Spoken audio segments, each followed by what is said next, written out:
Hello বন্ধুরা, আজকে আমরা ফিনান্সিয়াল ইয়ার 2024-25 মানে অ্যাসেসমেন্ট ইয়ার 25-26-এ ইনকাম ট্যাক্সের নিউ ট্যাক্স রিজিমে একজন ইন্ডিভিজুয়াল বা পার্সনের কি ট্যাক্স স্ল্যাব রেট আছে আজকের ভিডিওতে সেটাই দেখে নেব। চলুন তাহলে ভিডিওটি শুরু করা যাক। ফিনান্সিয়াল ইয়ার 2024-25 মানে অ্যাসেসমেন্ট ইয়ার 25-26-এ একজন ইন্ডিভিজুয়াল বা পার্সনের ক্ষেত্রে নিউ ট্যাক্স স্ল্যাব রেট কি আছে চলুন দেখে নিই। যদি কোনো ব্যক্তি বা পার্সনের আপ টু 3 লাখ টাকা পর্যন্ত ইনকাম থাকে সেক্ষেত্রে কোনো ট্যাক্স দিতে হবে না, মানে আপ টু 3 লাখ টাকা পর্যন্ত তার ট্যাক্স রেট হচ্ছে 0।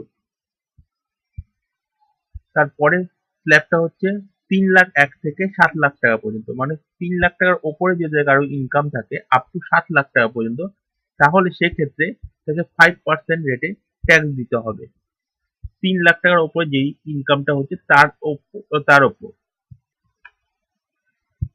7 লাখ টাকার ওপরে যদি কারো ইনকাম থাকে, মানে 7,01,000 থেকে 10 লাখ টাকা পর্যন্ত, তাহলে সেক্ষেত্রে তাকে 10% রেটে ট্যাক্স দিতে হবে। মানে 7 লাখ এর উপরে যে ইনকামটা হবে আপ টু 10 লাখ টাকা পর্যন্ত তাকে 10% রেটে ট্যাক্স দিতে হবে। তারপরের স্ল্যাবে হচ্ছে 10 লাখ টাকার ওপরে যদি কারো ইনকাম থাকে, 10,01,000 থেকে 12 লাখ টাকা পর্যন্ত তাকে 15% রেটে ট্যাক্স দিতে হবে।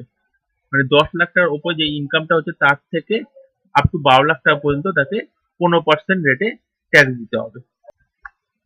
আর 12 লাখ টাকার ওপরে যদি কারো ইনকাম থাকে, মানে 12,01,000 থেকে 15 লাখ টাকা পর্যন্ত, তাহলে সেক্ষেত্রে 20% ট্যাক্স দিতে হবে। এবং 15 লাখ টাকার ওপরে যদি কারো ইনকাম থাকে তাহলে তাকে 30% রেটে ট্যাক্স দিতে হবে। মানে 15 লাখ টাকার উপরে যাদের ইনকাম আছে তাদের 15 লাখ টাকার উপরে যেই ইনকামটা হবে তার উপর 30% ট্যাক্স দিতে হবে। Thank you.